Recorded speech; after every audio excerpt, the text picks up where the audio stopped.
$100 billion as unearned revenue is what Nigeria lost to the effect of militancy in the Niger Delta region for the year 2016. Devastating in every sense of the word. In the same 2016, between January and June, a total of 1,447 pipeline attacks were witnessed in the region. The results? Revenue went down.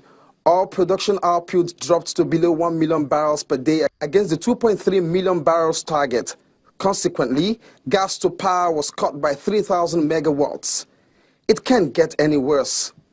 For the region that accounts for over 90% of the country's revenue, the sights and sounds emanating from the producing communities paints a bleak picture. In the early days of the current administration, a military approach was adopted to engage the agitators. Again, the result only made matters worse. As the days progressed, it does appear a new song is rising, a song of hope, a song of restoration, and maybe a song of commitment. That orchestra is being conducted by the acting president, who has in the past weeks left his cozy office in Nigeria's capital city into the tucked-in creeks of the nation's resource base. That visit takes him to Delta State, Baramoti Kingdom to be precise. That kingdom is so strategic. Mr. Ekpamopolo government, better known as Tompolo, hails from there.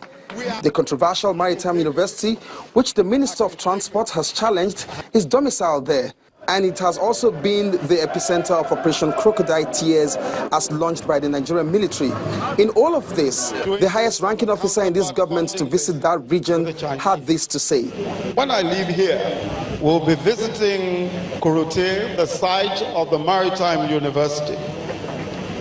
The President has directed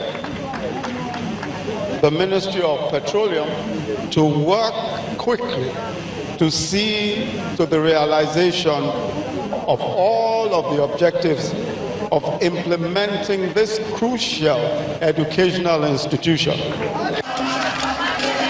River State is his next stop. He visits there twice in 1 week, en route to Bayelsa, where again he rekindled hope for rapid development.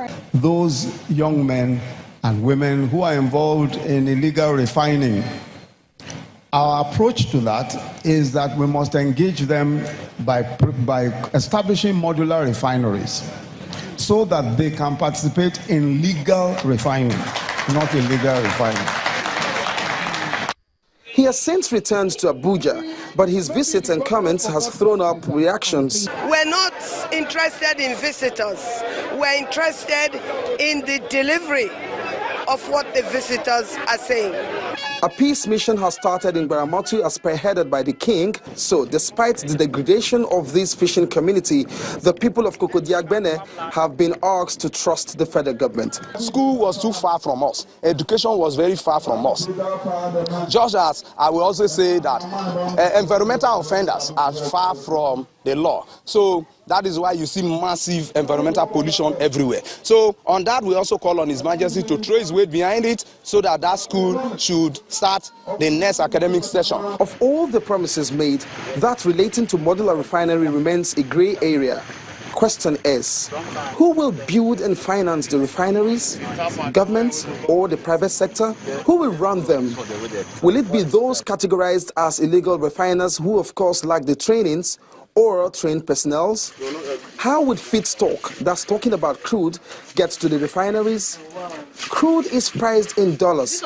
Will there be concession for the pricing and purchase? The concept of modular refinery is not a viable one, according to experts. Will the model work? The illegal refiners as constituted today steal crude, cook it, and dispose the residue on the environment. Are these the bulk that will run the project? Clearly, the visit of the acting president has been welcomed by many. What is doubtful, derived from previous experiences, is the how soon tangible and meaningful deployment of infrastructure will happen in that region. The wait has started afresh. For the big story, Olu Phillips, Channels Television News.